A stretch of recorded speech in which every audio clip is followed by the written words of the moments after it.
4 দিনের রাষ্ট্রীয় সফরে যুক্তরাষ্ট্রে আসেন ব্রিটেনের রাজা তৃতীয় চার্লস ও রানী ক্যামিলা। তাদেরকে হোয়াইট হাউসে এক জাঁকজমকপূর্ণ নৈশভোজে স্বাগত জানিয়েছেন প্রেসিডেন্ট ডোনাল্ড ট্রাম্প ও ফার্স্ট লেডি মেলানিয়া ট্রাম্প। এই অনুষ্ঠানে দুই দেশের সম্পর্কের গভীরতা যেমন প্রকাশ পেয়েছে, তেমনি রাজার রসবোধও ফুটে উঠেছে এক বিশেষ উপহার প্রদানের মাধ্যমে।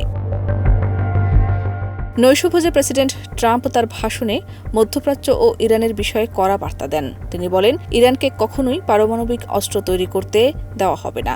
ট্রাম্প দাবি করেন, ইরানের বিরুদ্ধে যুদ্ধে যুক্তরাষ্ট্র খুব ভালো করছে এবং সাময়িকভাবে তাদের পরাজিত করেছে। রাজা চার্লসও এ বিষয়ে ট্রাম্পের সাথে একমত বলে জানান প্রেসিডেন্ট।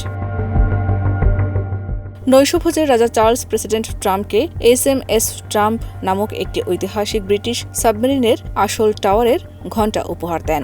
1944 সালে চালু হওয়া এই সাবমেরিনটি দ্বিতীয় বিশ্বযুদ্ধের সময় প্রশান্ত মহাসাগরের যুদ্ধে অংশ নিয়েছিল।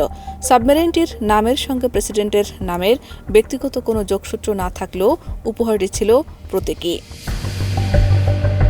উপহার দেওয়ার সময় রাজা রসিকতা করে বলেন, আর যদি কখনো আমাদের সঙ্গে যোগাযোগ করতে চান তাহলে শুধু ঘণ্টাটি বাজালেই হবে। বাকিংহাম প্যালেসে জানিয়েছে, এই উপহারটি মূলত দুই দেশের বন্ধুত্বের নতুন অধ্যায়ের প্রতীক এবং এটি 1976 সালে রানী এলিজাবেথের দেওয়া 200 বার্ষিকী লিবার্টি বেল এর স্মৃতি মনে করিয়ে দেয়। এর আগে রাজা চার্লস মার্কিন কংগ্রেসে ভাষণ দেন। তিনি বলেন, বর্তমানের জটিল বিশ্বে যুক্তরাজ্য ও যুক্তরাষ্ট্রের অংশীদারিত্ব এখন আগের চেয়ে আরও বেশি গুরুত্বপূর্ণ। তিনি 1991 সালে একই কক্ষে তার মা রানী দ্বিতীয় এলিজাবেথের ভাষণের কথা স্মরণ করে যুক্তরাষ্ট্রের প্রতি ব্রিটেনের সর্বোচ্চ সম্মান ও বন্ধুত্বের কথা জানান। শাহনাজ পারভীন, দেশ রূপান্তর।